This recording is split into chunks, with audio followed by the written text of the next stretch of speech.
You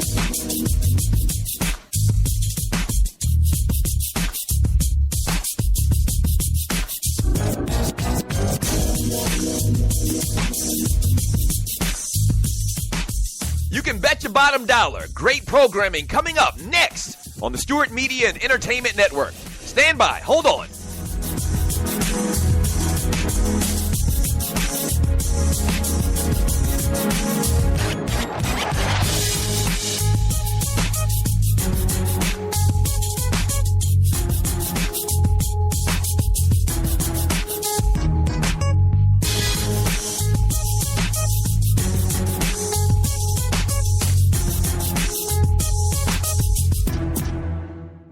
Talk at its finest, coming up next on the Stewart Media and Entertainment Network. In about 2 minutes, stand by.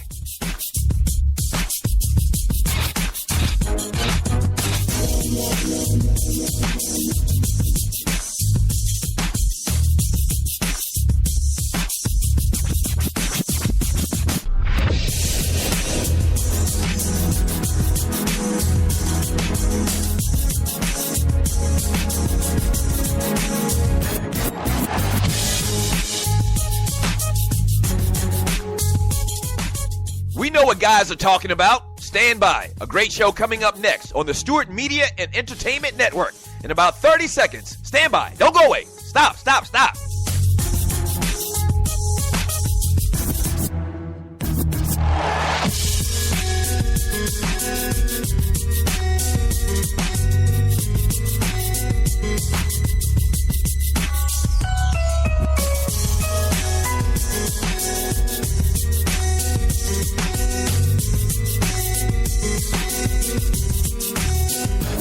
If they're talking about it at the barbershop, we're talking about it here on SME.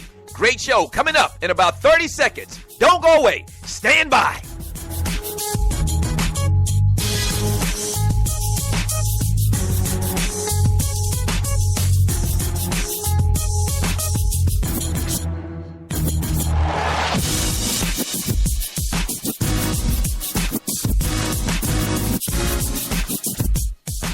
It's time. Sit back, relax, and enjoy. Another great product on the Stewart Media and Entertainment Network. Yes!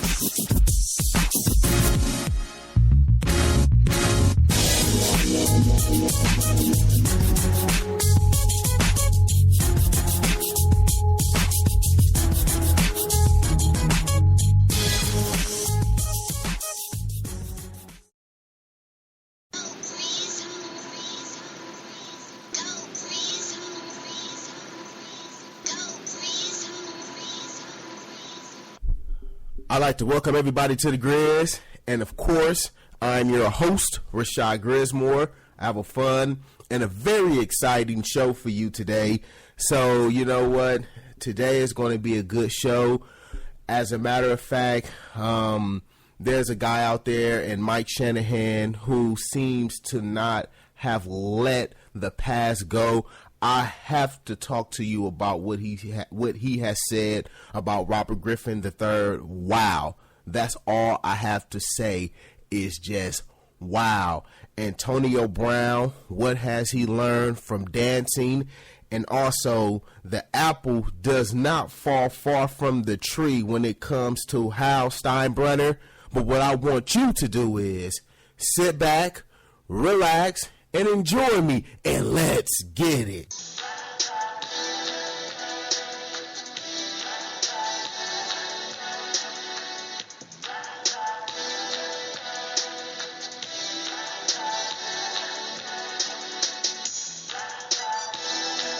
Thank you, everyone out there, for tuning in to me, the Grizz, however it is that you are tuning in. Thank you, everyone out there, for tuning in to me, the Grizz, however it is that you are tuning in. So, yes, we are here on Stewart Media and Entertainment, and thank you for tuning in to me. So, you know, Steph Curry, I mean, come on now. What can I say about Steph Curry? He scored 15 straight points in less than 2 minutes. I mean, that's why, you know, he's the MVP of the league. That's why he is the best player in the league, is because of things like that. You know what that performance right there remind me of? It remind me of Allen Iverson. You remember when Allen Iverson would sit there and he would miss 8 straight shots in a row. He would have about like 15 points. And then the next thing you know, you like, wait a minute, hold up. He had 15 points just about 5 minutes ago. Now he has 35 points. That was Steph Curry, except he didn't shoot as many shots as Allen Iverson. He was very efficient. Steph Curry, I mean, defensively speaking, he's awful. Defensively, he's just pathetic. But offensively speaking, the boy has mad game. He can do it all with the basketball. And I love to watch him play.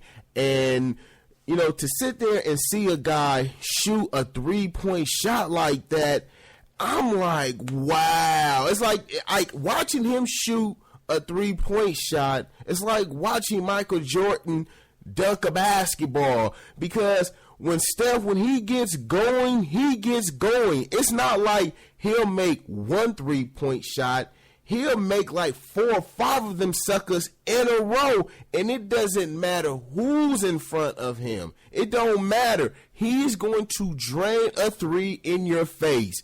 He is one hell of a basketball player. Defensively, on the other hand, yeah, he's lacking in that area. Draymond Green, you know, I'm getting tired of him. I really am. I'm tired of seeing Draymond Green cry. Wah, wah, wah, Mr. Green. It's like, dude, you act like you don't foul nobody. Why is it that I have to constantly see him whine? Somebody just please give him this technical foul so he can sit there and he can sit out a game. I'm just tired of seeing, like, I want Draymond Green out the game. I'm tired of watching games where he clearly fouls a guy and he's the only one in the building that feels like, hey, I didn't foul anybody. No, dude, you fouled. You're a 6'7" power forward. You don't have hops. You don't have boosties, what we used to call it when I was growing up. You don't have that. So you're going to foul some people. So I'm getting tired of that. He needs to hurry up and accumulate some technical fouls so he can be out the game, because I'm tired of seeing him do that. Now, one thing that I really do like about the Warriors is the fact that, yes, Steph Curry, he broke the game open. But then you can't forget about people like Harrison Barnes. Harrison Barnes made big shots. He had 11 points. And then you can't forget about, what is his name? The guy with the little bitty thing on the top of his head. I don't know what that is. Maurice Spates, he came in, scored some buckets. He had 13 points. So they kept the game close, so Steph Curry could do what he did. And that's why I always say that when you look at the Golden State Warriors, you know, they have guys who can come in and just play basketball. They have guys who can score the basketball.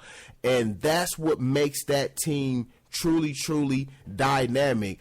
Because Steph, yes, he was playing decent, but he wasn't all of that.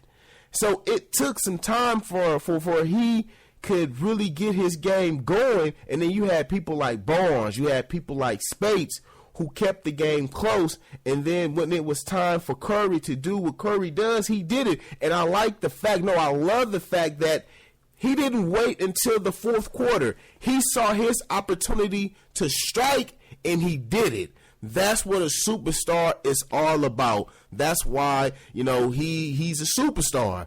Now, Kevin Durant has to play better. He really does. And I'm starting to notice a trend with Kevin Durant as far as not being able to pass out of the double team. You know, he has to do a better job. Offensively speaking, he had himself a good game. 11 for 18 for 29 points. But on the defensive side of the ball, he was awful. And then the 8 turnovers, he can't do that. He cannot sit there and turn the ball over like that. And if he continues to do that, they will not win. Charles Barkley sit there and said after they won game 1 that, Kevin Durant, he didn't play all that well. Just imagine what happens when he does. Yes, when he does play well, they sit there and they get blown out. Russell Westbrook, he has to play better. He has to shoot the ball better. But, on this show, I always talk about coaching. That's something that I always talk about. Why? Because coaching is very, very imperative. And as I was watching the game, I start to notice that, Oklahoma City, I'm like, okay, what is really going on? What is Billy Donovan actually doing? Why is it that I see Russell Westbrook go up against Steph Curry and he's at the top of the key? Why? Why isn't he at the high post? Why? Why is he where he is at? You're making it easy for somebody like Steph Curry to be able to guard him. It's the same thing that happened with Michael Jordan. When Doug Collins, when he was the head coach of the Chicago Bulls, one of the main reasons why Detroit was able to guard him, Michael Jordan was put at the wrong spot on the basketball floor. And then Phil Jackson came along and said, no, you're not going to be at the top of the key anymore. You're going to be at the high post. So now they can't sit there and all eyes are on you. Now you're able to go one-on-one. If they sit there and they double team, now you're able to kick the ball out to Craig Hodges and John Paxson and B.J. Armstrong and Scottie Pippen. You're able to make others around you better. So if I'm the coach, I have to switch my thinking and say, you know what? We have to make Steph Curry guard. We have to do that. Steph Curry has to guard for 48 minutes. We cannot sit there and say, oh, no, Steph don't get a chance to guard. No, Steph got to guard. And I talk about this all the time when I was watching that Bad Boys documentary on 30 for 30 on ESPN, and Joe Dumars and who was that, Isaiah Thomas. They were saying that when they went up against Magic the second time, their whole thing was Magic has to guard. No matter who he's guarding, Magic Johnson is going to have to guard.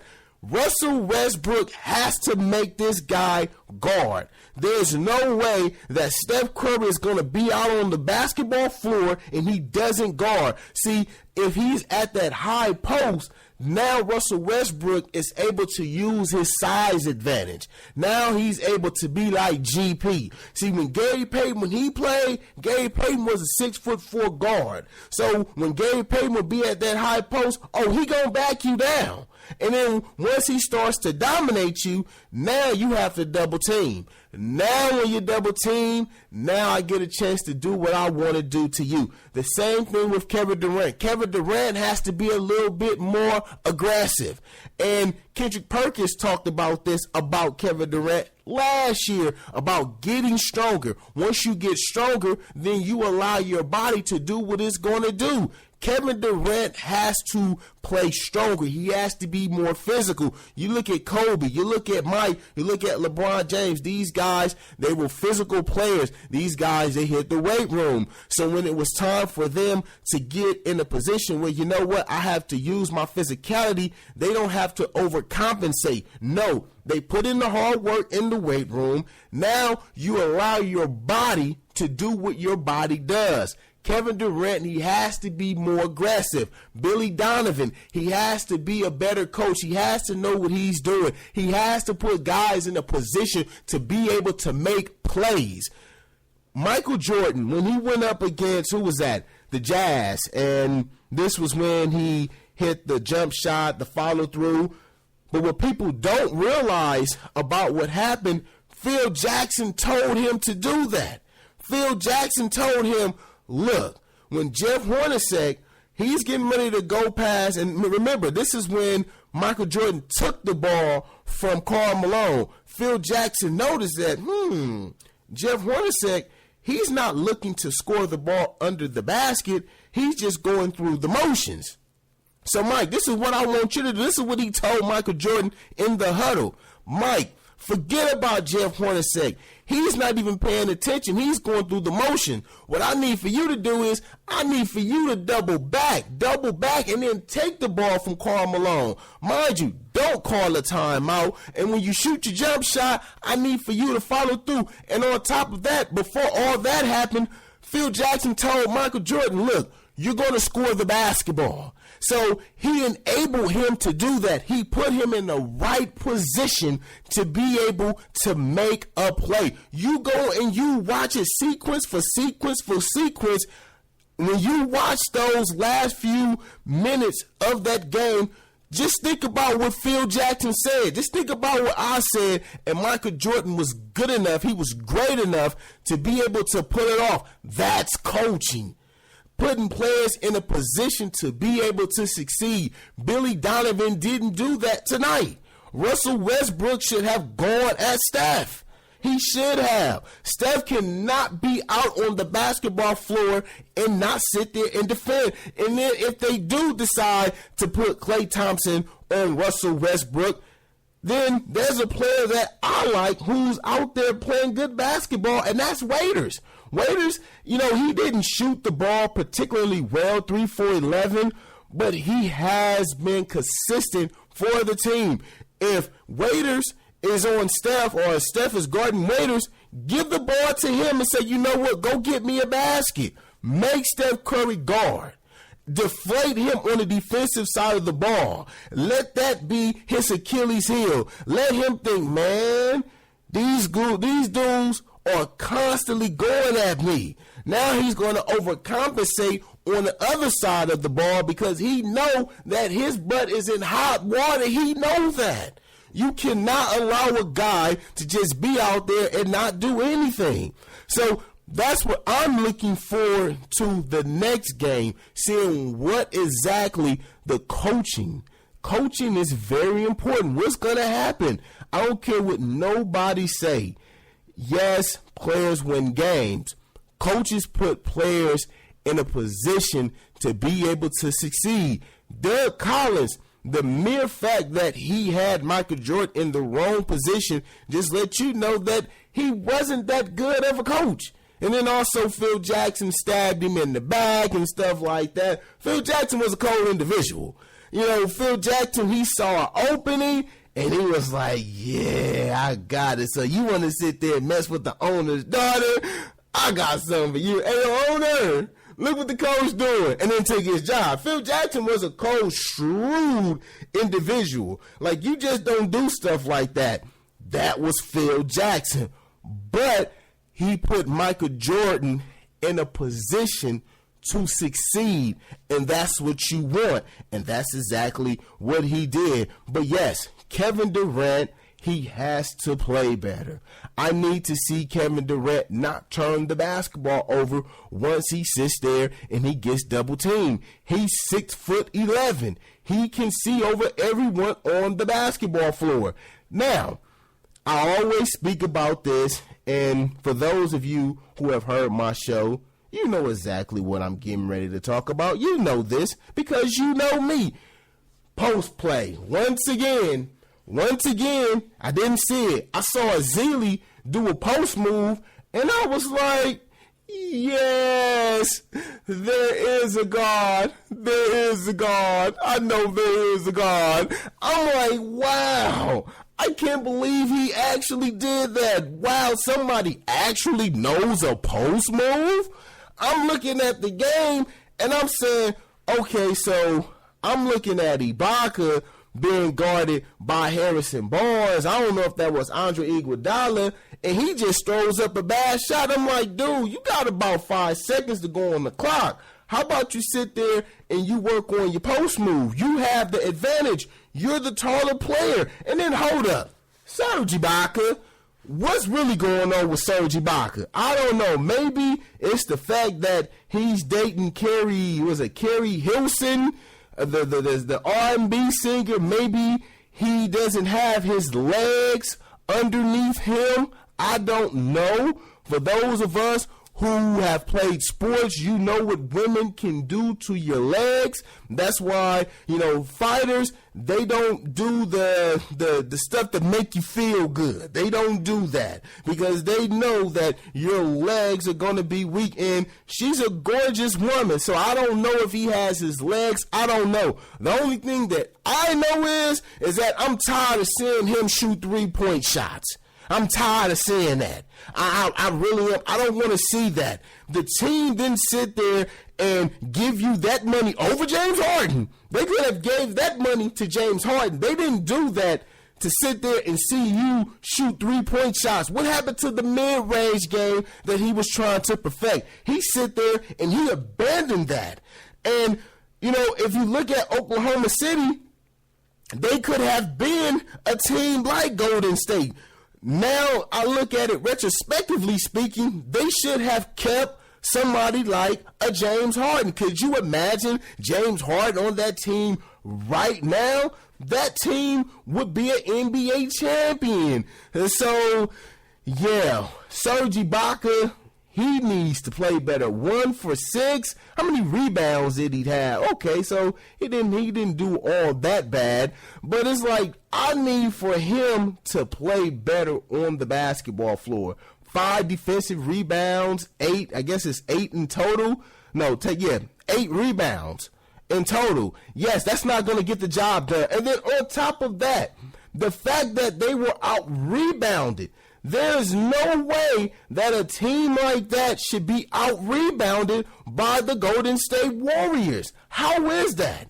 If they're going to sit there and be out-rebounded, then there's no need for them to sit there and go and play with the lineup that they're playing with. Why? Because I'm tired of looking at Enes Kanter and I'm tired of looking at Adams go out there and with an air stand and get dominated. There's no way that Golden State should have 45 total rebounds to go to Oklahoma City's 36. That should not happen. The main reason why Oklahoma City wants to play big is to, we're the big team, so we're going to implement our style of play. They can't do this, and they can't be, we're going to go even with each other. No, they have to out-rebound those guys at least 15 to 20 rebounds. If that be the case, then they need to go on and go small because offensively speaking, they're not good enough to overcompensate for what they're not doing on the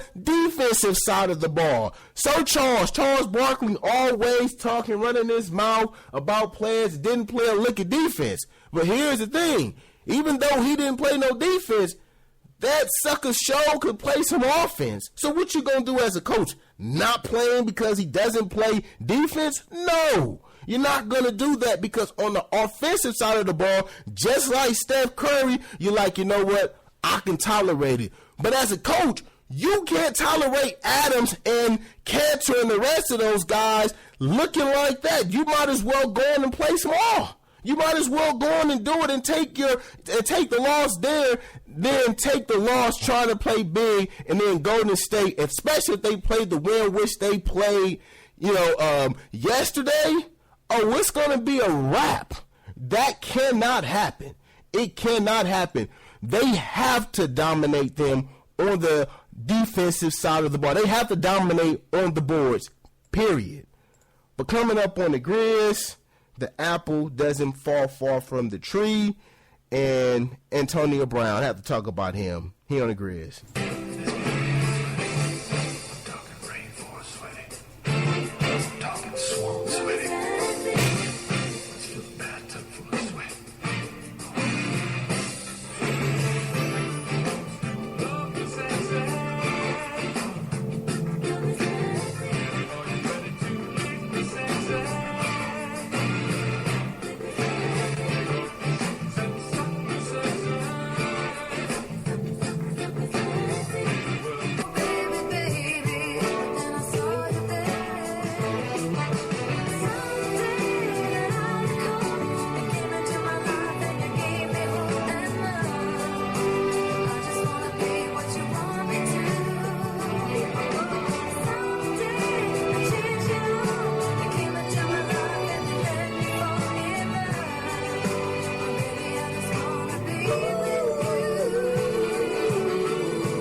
telling me this, then telling me that.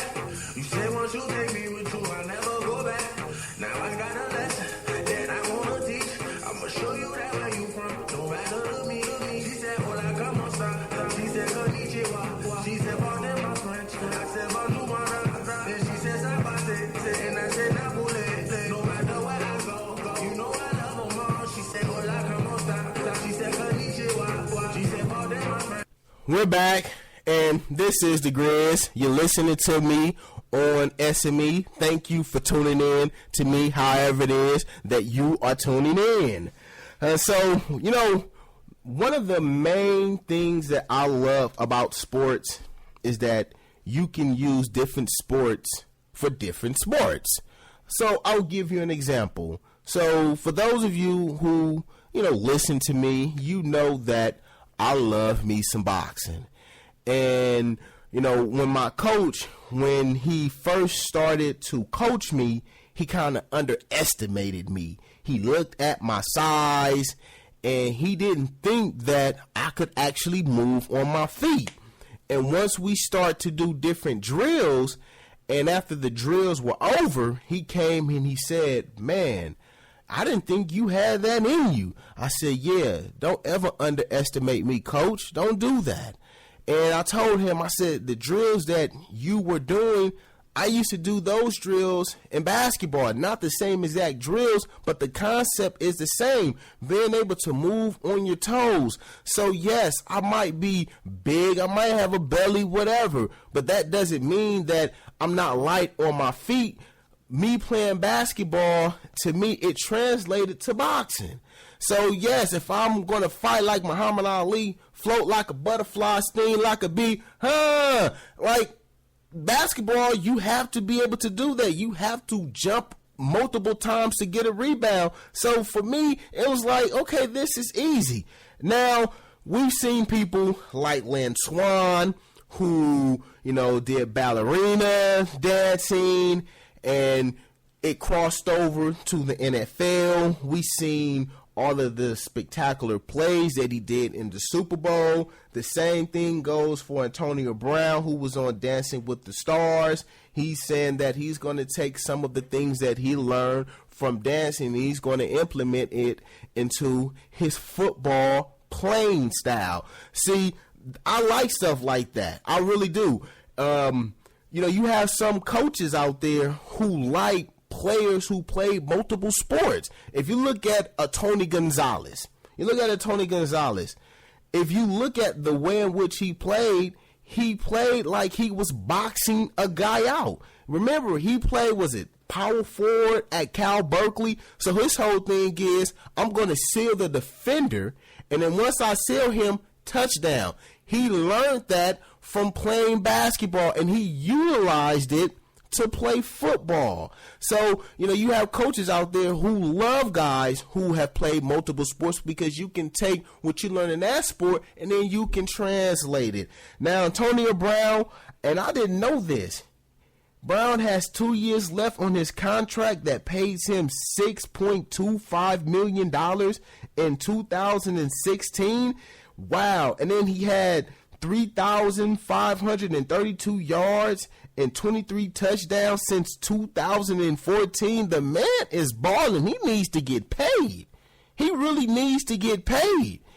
And it's just a matter of time before he gets it. But I love his whole thinking. I do. I love the fact that he's thinking that way. Rob Gronkowski is the same exact way. I like me some Rob Gronkowski. I do. He's the white guy who knows that he has absolutely no rhythm, and he really doesn't care. He's going to try some things. How do you not like somebody like Rob Gronkowski? The white guy who is just big and buff. He looks like he's dumber than a bowl of shrimp, and he likes making fun of himself. I like Rob Gronkowski. You could go on ESPN.com and see him dancing with a ballerina, and it's just straight comedy. It's just hilarious to me. Watch it. It's like, wow. But he's trying. Here's the thing.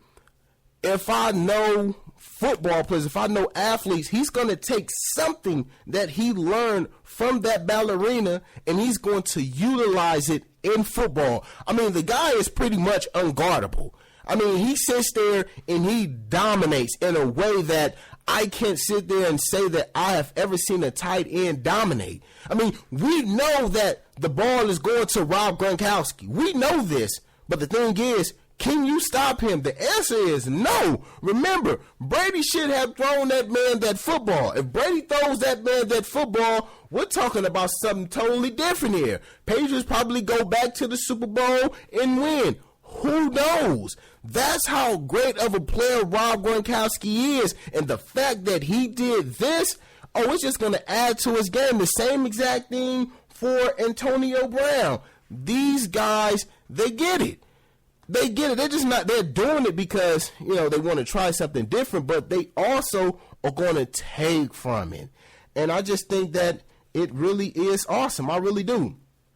Now, one thing that genes do, I'm talking about biological genes. Biological genes, it pretty much kind of tells you the type of person that you're going to be or you're capable of being. Now it's up to you to determine if you want to be that person or not. The guy who had me, he was a slime ball. He didn't take care of his family. Now I have a family. Of course, I'm not going to be like him biologically wise. It would say, you know what, you're going to be a bad father. And we have guys out there whose father was horrible, and then they turn around and then they do the same exact thing. Biological makeup. And the same thing is going on with Hal Steinbrenner. He's blaming players. He's calling out players for their bad play. And I'm here to tell you, I really can't be mad at Hal Steinbrenner. I mean, look at his dad. I really can't. Look at George Steinbrenner. Just think about who George Steinbrenner was. He was a guy who won a bunch of championships, but he had no problem in telling you, dude, you need to play better. And I can't be mad at him. Here's the thing. I'm paying you money. And mind you, in baseball, I can't sit there and just cut you and say, you know what? Yeah, you're not playing the way in which I want you to play. Give me the money back. Not like they do in football. No, once the money is there, it's there. So he understood that. So his whole thing is, what can I do to get this guy to play at the level that I need him to play? Let me sit there and let me talk bad to him. And I can't be mad at that. Some people, they might not like it. I know for me, the greatest owner of all time, he never did that. And I'm talking about, the late, great Dr. Bus, Lord rest his soul. I wish the man was here right now because the Lakers are horrible. It hurts me to even see them. He didn't do things like that. His methodology was totally different. Hal Steinbrenner, that DNA, that biological makeup is there. The apple don't fall from the tree. And I can't sit there and be mad at him for calling out Mark Teixeira. I can't be mad at him for calling out Chase Headley. I can't be mad at him. These guys, they suck right now. They suck. So if I'm going to sit here and I'm going to pay you, you need to do your damn job. I'm not paying you to sit there and look good for the women. I'm not paying you to sit there and have commercial deals. No, I'm paying you to do your job. So guess what, man? I need for you to hit the baseball. I need for you to catch the baseball. I need for you to strike guys out. Do what you're supposed to do. I can't be mad at that man for that. Some people, they might say, well, if a player sit there and says something like that, talk about ownership, he's wrong. Yes. He is wrong. Because guess what? He's not cutting the check. He's not. It's just like when you go to work and you work for an employer. Your employer can tell you, you're not doing this, you're not doing that, you're not doing this, you're not doing that. You can't sit there and tell your boss something like that. They'll be like, oh, so you feel that way, pink slip, get on up out of here. Security, get this guy, get this gal out of my property. Go, get out of here. So I can't sit there and be mad at that man for that. I'm paying you. And mind you, the Yankees, they put their money where their mouths are. They will sit there and they will pay you. They will give you your money. I've never heard of the Yankees being frugal. They're not like the New England Patriots where they don't want to pay people. The Patriots don't want to pay nobody. Damn it, they don't even want to pay Tom Brady. I don't care what nobody say.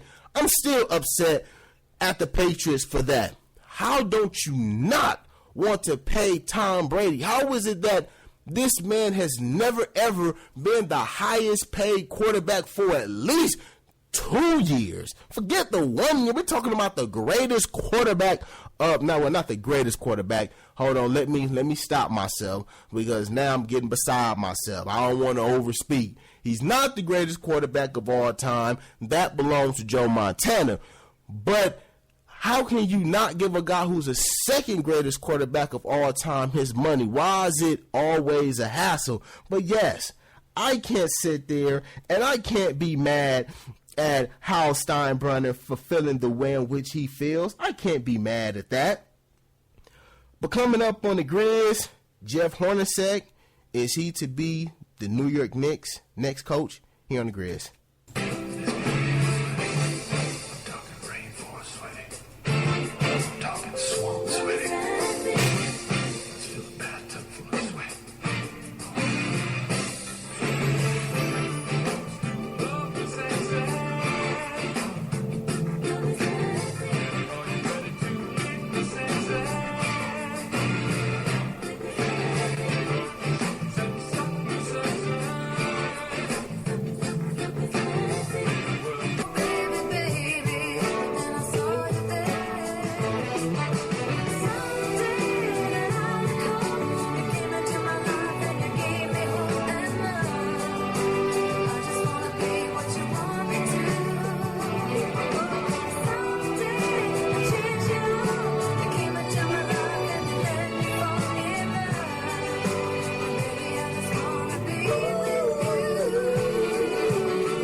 We're back, and this is the Grizz. Thank you for tuning in to me on SME. And, you know, before the break, I was talking about Hal Steinbrenner and how, you know, he mentioned players who wasn't playing well, but he also sit there and praised players who were playing well.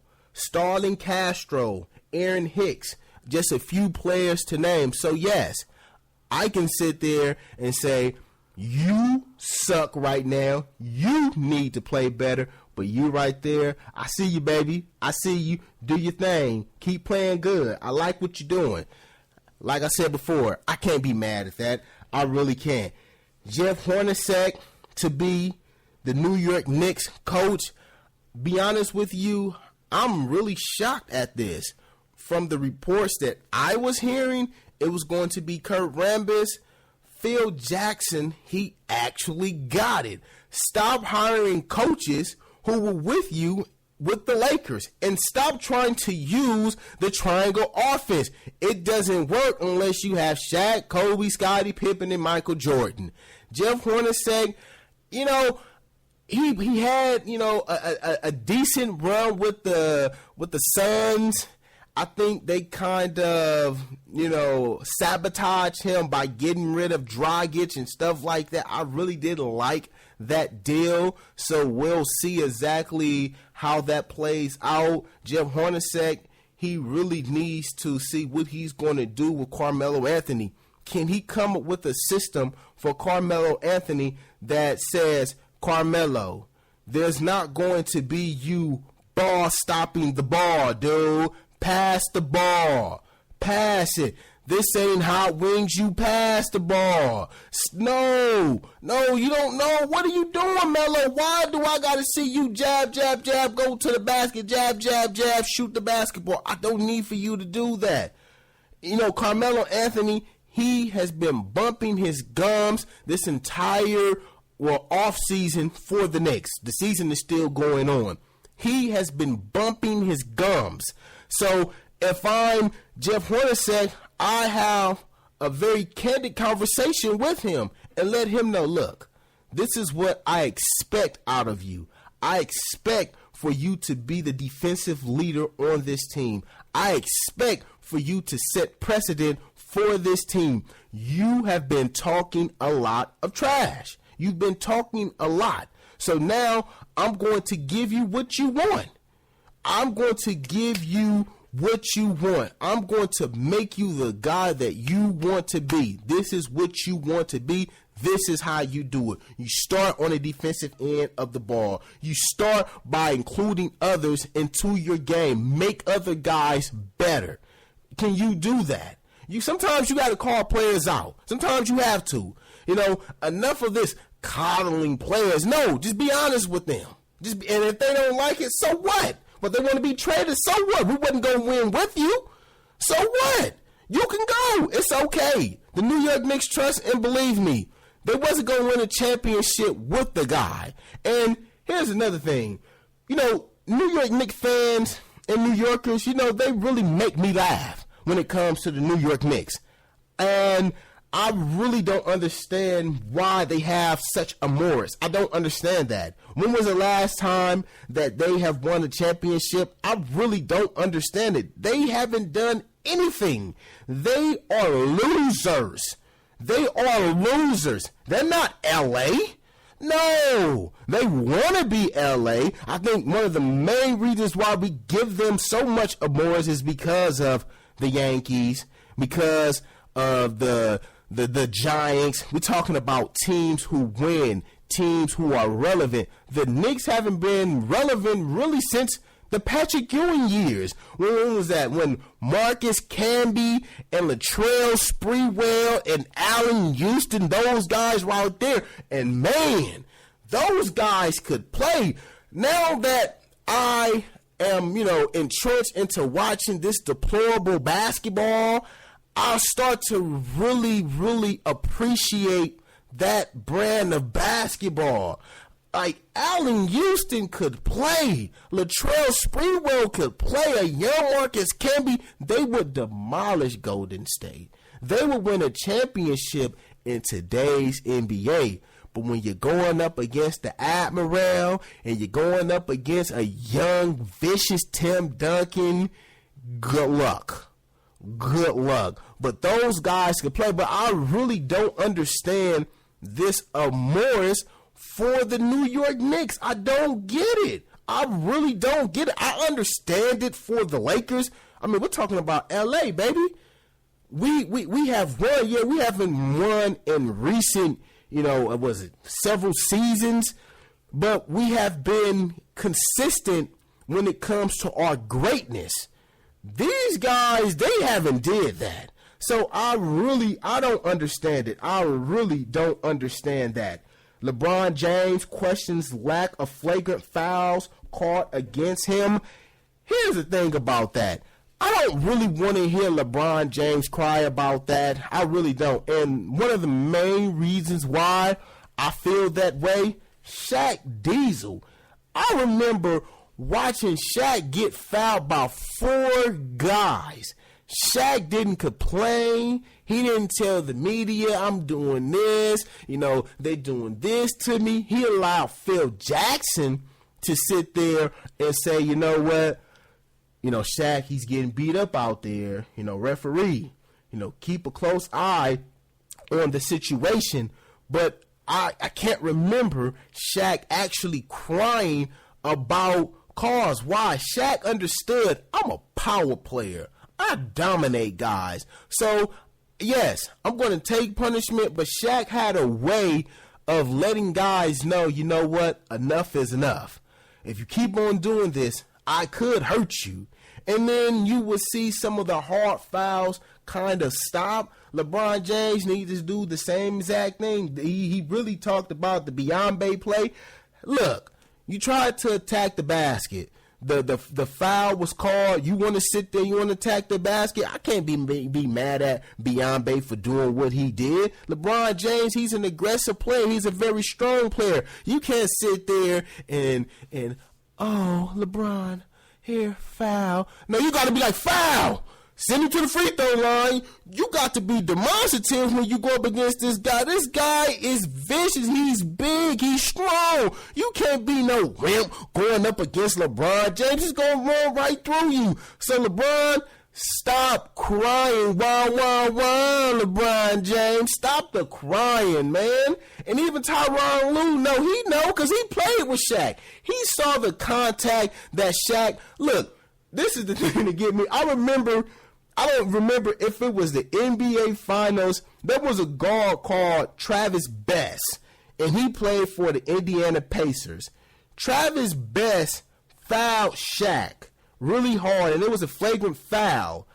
But here's the thing, Travis Best wound up getting the worst end of the foul, and he was the one that committed the flagrant foul. That's how big and dominant Shaq was. So I don't want to hear LeBron James talk like this. I really don't. If you feel that way, then change the way in which you play the game of basketball. It was the same thing that was going on with Dwight Howard. You know, I got tired of hearing him say, you know, they fouling me this and they doing this. Man, stop it. Your game is based on physicality. You want to overpower guys. You're too big. So what you expect for me to do? Foul. Nah. I'm going to wrap you up. I got to do something. I gotta slap your hand or something, slap your body, do something to stop you from scoring the basketball. So if you don't want to get foul hard, then guess what? Change your game up. Be more of a finesse player like LaMarcus Aldridge. And I'm still upset with LaMarcus Aldridge. I can't believe that he sit there and he kind of just shrunk like, I'm scared of this physicality. It's too much for me, so let me take this 17-foot fall-away jump shot. Are you serious? Really? That's how you really feel, LaMarcus Aldridge? Okay, I see who and what you really are about. I'm still mad at him for that. I can't believe that he actually did that one. Piece of staple center floor used in Kobe Bryant's final game sells for $179,000. Wow. I can't believe somebody actually did that, who actually paid that amount of money. It has to be a billionaire. It has to be somebody who has an extreme amount of money. Maybe somebody like Jack Nicholson. Hey, I'm not going to put it past Jack. We're talking about Jack Nicholson. Jack Nicholson gets $20 million per film, so he can sit there and afford that. And on top of that, the towel that Kobe Bryant used before and after the game auctioned at $8,000. Wow. Yeah, so I'm not going to sit there and I wouldn't pay that amount of money. Nah, it's sweat. That's nasty. I'm sorry, that's nasty.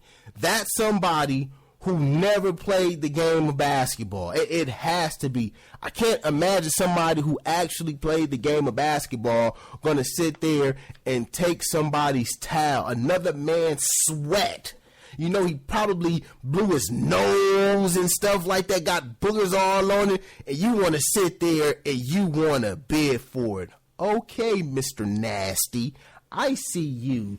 Yeah, you're a nasty guy. Wow. Individual people are very odd and weird individuals. I mean, just look at Russell Westbrook. I'm tired of seeing Russell Westbrook look like who did it and what for. Looking like somebody dug him up, drugged him up, stood him up, and messed him up. I'm tired of seeing Russell Westbrook look like that. It's just awful. I really am. But coming up on the Grizz, I have to talk about LeBron Tyronn Lue, exactly what happened. Somebody told somebody to shut the you-know-what. And Robert Griffin III, this individual, wow. That's all I got to say. Not wow, but did he really say that? The Grizz. Talking rainforest sweating. Talking swamp sweating. Let's fill a bathtub full of sweat.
We're back, and this is The Grizz.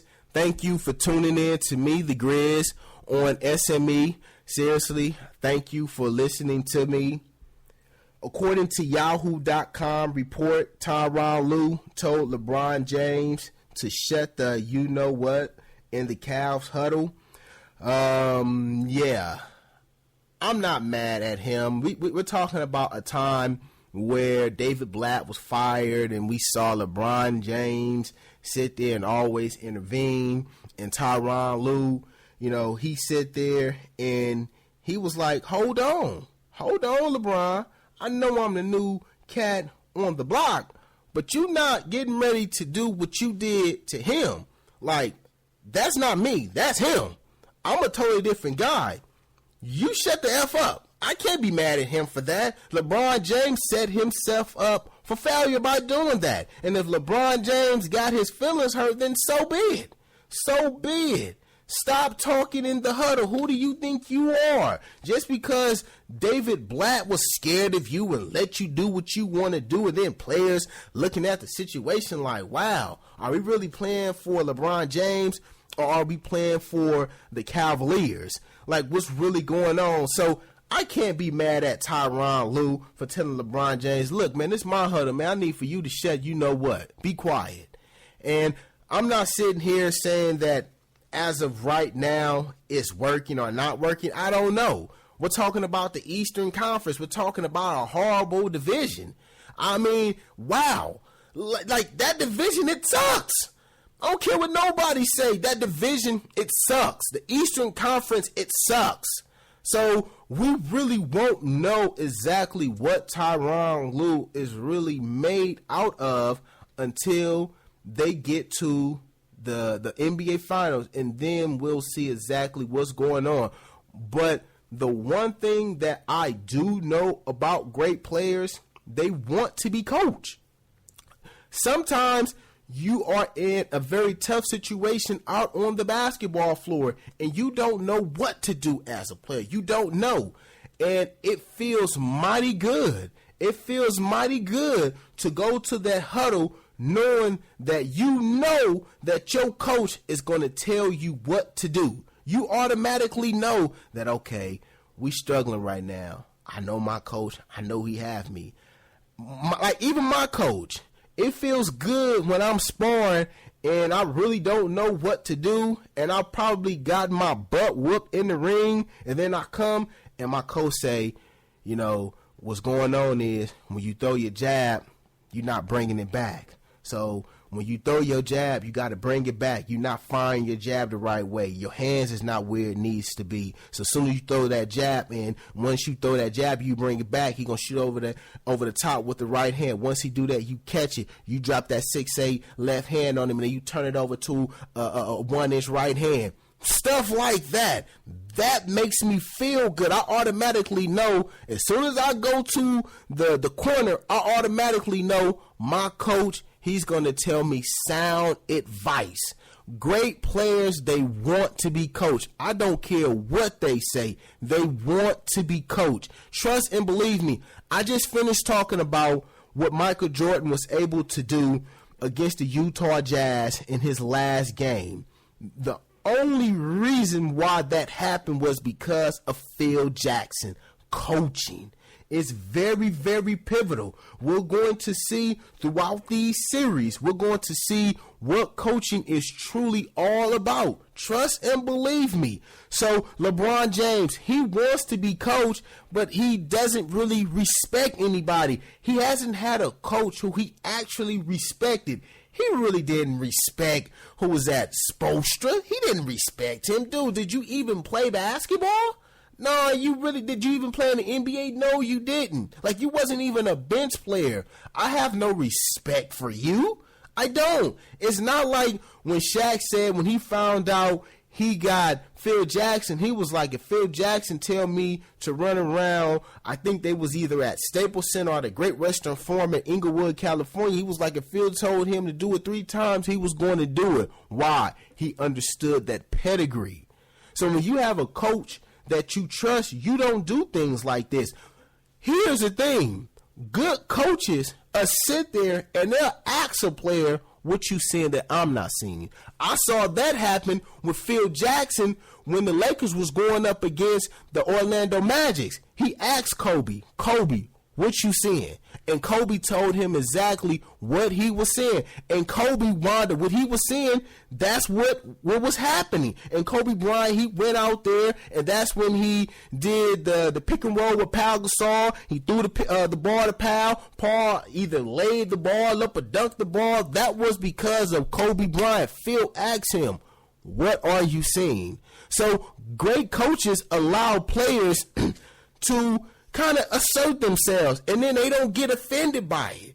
But then you have the stubborn coaches that's like, this is my system. I do what I want to do. You can't tell me what to do. No. Sometimes you're not in the game. You're not in it. So, yes, from the outset, it might look like, why they're not doing that? But then when you are in the midst of the action, it's like, man, I know what you're saying. But, man, you ain't in there. You're not experiencing what I'm experiencing. So a good coach will ask, what are you seeing? And so LeBron James, he wants to be coached, but good for Tyronn Lue. Good for him. Social media, seriously, social media. People out there, when are people out there going to learn to stop posting everything on Instagram and Twitter? When will people learn that? Just because something is going on in your life, that doesn't mean that we want to know. I saw something on Facebook a few weeks ago. There was a father that was on the internet, and his son was acting up in class, and the father felt like he had to discipline his son. The son was probably a teenager, and he had his son put on the boxing gloves, and he beat his son up, had his son bleeding. Now the father wound up going to jail, but here's the thing. That would not have happened if the idiot did not post things or post that of him beating his son up on the internet. Social media, people, please. So there's a story with James Harrison. Came dangerously close to making NFL history this week. He almost became the first player ever suspended for something he posted on Instagram. Apparently, you're not allowed to film your drug tests and put them on Instagram, because if you do, you'll fail the drug test and be suspended. So people out there, stop doing it. Now, I don't know why the NFL has such a rule in place. I really don't understand that. But nonetheless, it's a rule. So people out there, please stop posting things on Instagram, Twitter. People have lost their jobs because they get on social media and they act as if they have absolutely no common sense. I'll sit there and, my girlfriend, she's always on Instagram, and she showed me certain things of people doing dumb stuff. And I'm saying, why would they do that? They think that they're actually doing something. They're idiots. How dare you do something like that? Like the father. I mean, when I tell you he beat his son down, he beat his son down. Had the son bloodied. And I'm like, wow. I can't believe he actually did that. I'm all for discipline. I played sports. You have played sports. And, discipline is very important in our society. You have to be held accountable for whatever you do. You have to. So I'm okay with discipline. But, man, you don't sit there and you don't do things like that. You don't. And here's the thing. You can hear James Harrison in the background talking to the guy. Like, James, I don't care what you talk to this guy about, how you don't like the rule. The rule is a rule. So, James Harrison, get over it. Now, I'm going to kind of switch the topic a little bit. On last week's show, I was talking about boxing, and I was talking about, Canelo Alvarez and how he's not going to take this fight with Triple G. And I think I'm right. Now, Canelo Alvarez, he vacated his WBC title. That was a title that Gennady Golovkin wanted to sit there and unify so he can be the undisputed champion of the middleweight division, which is the 160-pound weight limit. He sit there and he got rid of the belt.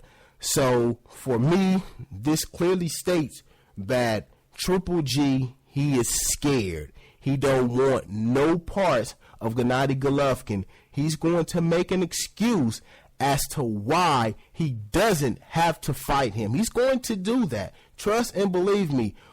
Like I said before, boxing is a very, very shady sport.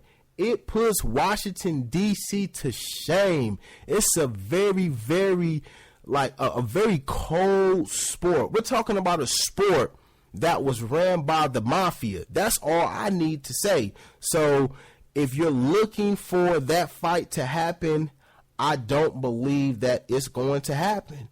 Because if it was going to happen, he would sit there, he would keep his belt, and then he would say, you know what, we're going to fight at 160, not 155. He has pretty much made up his own weight division. And, what a disgrace of a fighter. Seriously, he's a disgrace, in my opinion, for him to sit there and do that. You want to sit there and you want to fight little guys, but then when it's time to sit there and fight somebody on your own level, you sit there and do something like this. I don't believe that the fight is going to happen. I really don't believe that he wants absolutely no parts of that guy. Now, the Warriors, they won an award, Sports Business of the Year Awards. Now, this is the Grizz, and you are listening to me on SME. Doug, He always sends me something via text about my show, and he always says, reset your show. Doug, I did it. It's done. Now, the Warriors, they sit there, and I didn't even know that they actually had a sports business awards. There were finalists for the Sports Team of the Year award, which included the Carolina Panthers, the Royals, and the Tampa Bay Lightning. For me, I would not have given it to the Warriors. I would have had to have given it to the Kansas City Royals. We're talking about a team that, who did they have? Who? And we're talking about the Warriors. We're talking about a team who won the championship in a way that I have never, ever in my life seen a team win a championship like that. It seemed like every team that they encountered had some kind of significant injury.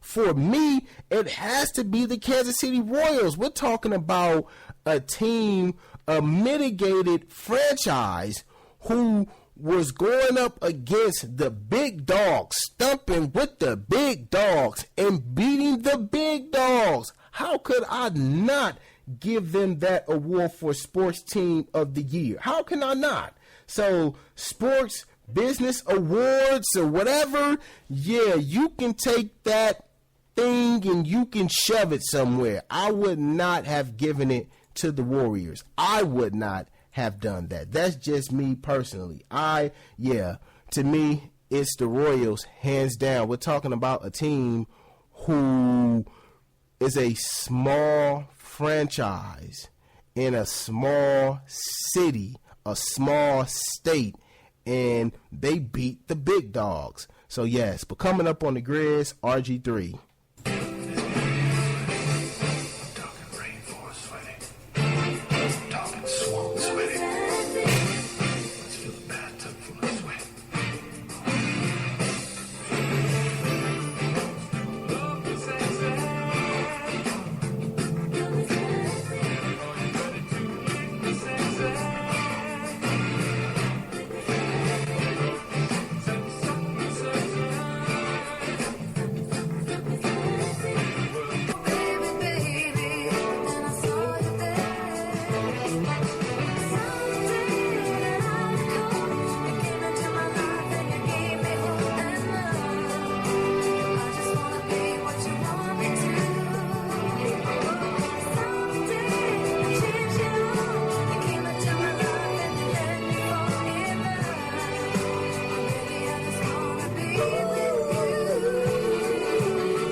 RG3 allegedly was allowed to tell Redskin coaches how to build a playbook. Jason Reed, formerly of the Washington Post and now of ESPN's new website, The Undefeated, Reed goes on the details about Griffin's time in Washington.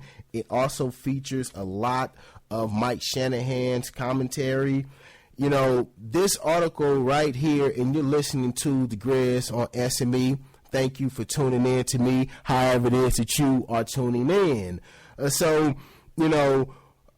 Robert Griffin III, one of the main reasons why people like loathe this guy is for what I'm getting ready to continue to read for you. This individual was really, really feeling himself after the first time, or after he had won the MVP, not the MVP, but after he won Rookie of the Year and he went to a postseason and, Offensive Player of the Year for a rookie, and all of the accolades that he accomplished during his first year in the league.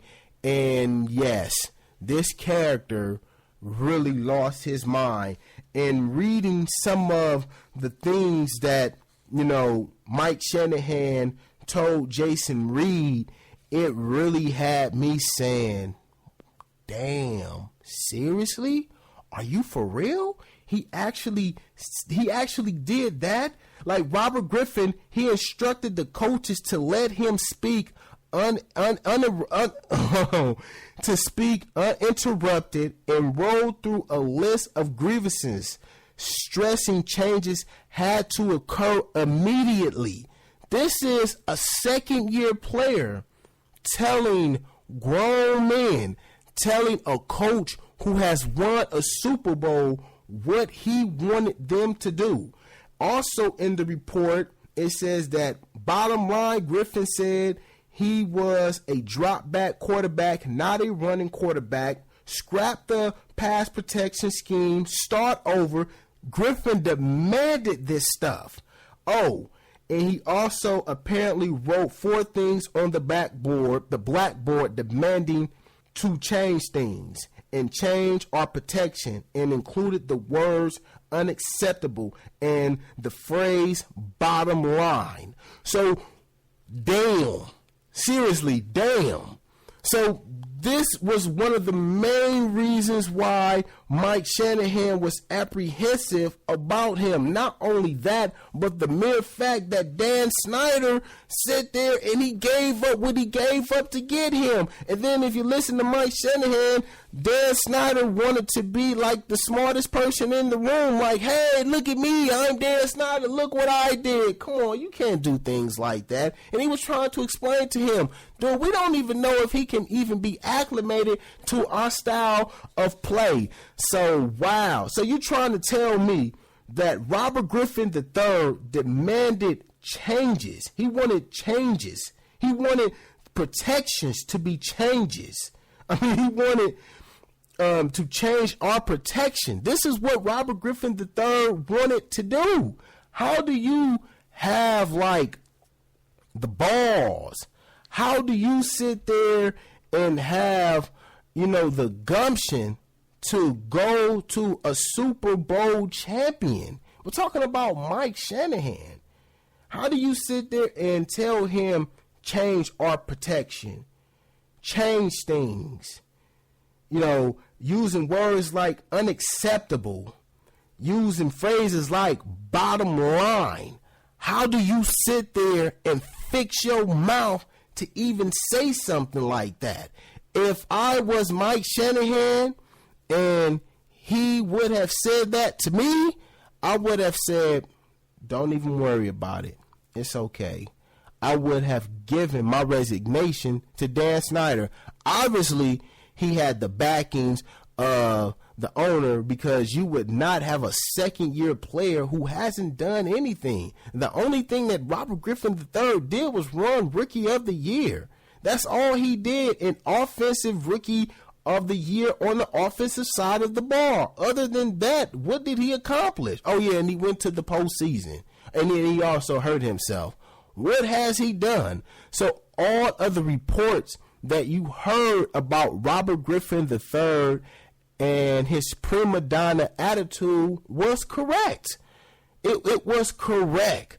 So you can't sit there and be mad at Mike Shanahan for feeling some kind of way. Obviously, he hasn't, let this situation die down. Obviously, he is still upset at the situation, because if he was over it, he would not have brought this up. But it really highlights the type of person that Robert Griffin III really is. And then we see him with the Cleveland Browns, and then he drops the mic and stuff like that. It's like, dude, what have you done? Like, you're nothing. Like, you're comedy. Who do you think you are? Like, seriously, who do you think you are? So, you know, I don't want to hear people say, oh, well, the only reason why, they're doing this is because, he's a black quarterback. This ain't got nothing to do with race. This ain't got nothing to do with race. And if you say that, then you need to grow up. Seriously, this has nothing to do with race. This has something to do with a spoiled brat of an individual. And he got exactly what he deserved, because when the new regime came in, the new regime was like, no, we're not putting up with this. You're getting ready to get up out of here. As a matter of fact, go sit your butt down. I don't want to see you again. So he got exactly what he deserved. I can't believe that. How do you sit there and you go and hold on? I got to read this stuff to you again. This is what he said. Scrap the pass protection scheme and start over. How does a quarterback come in and tell a Super Bowl champion something like that? Oh, and he also apparently wrote 4 things on the blackboard demanding, quote, change things, and, quote, change our protection, and also included words like unacceptable and the phrase bottom line. Who in the hell do you think you is? Who do you think you is? What have you done? This is Robert Griffin III. I don't want to hear. And one thing that I know about the Stewies, they don't like for you to talk about black quarterbacks, but see, I'm the Grizz.